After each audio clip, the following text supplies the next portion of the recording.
Alright y'all, I'm going to show y'all how to make a fire today. Got my ferro rod and some tinder, just lit it, and I'm just throwing these small sticks on there, less than a diameter of a pencil.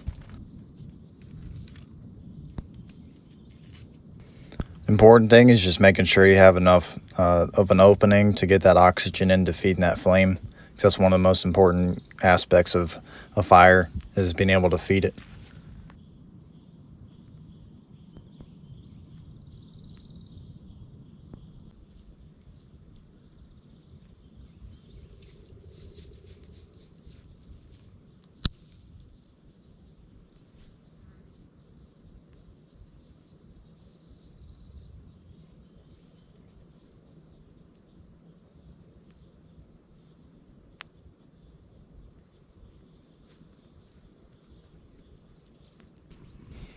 So at this point, I'll start adding those sticks that are bigger than the diameter of a pencil.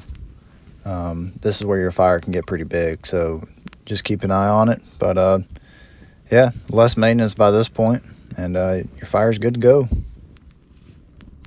It's always very important to extinguish these things properly. Pour some water on it and make sure it's fully out before you leave so no forest fires can occur.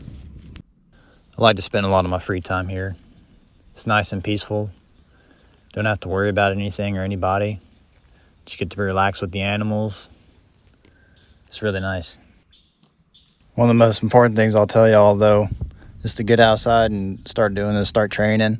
A lot of these skills are perishable, believe it or not. But I think it's just good in general just to get outside and clear your mind.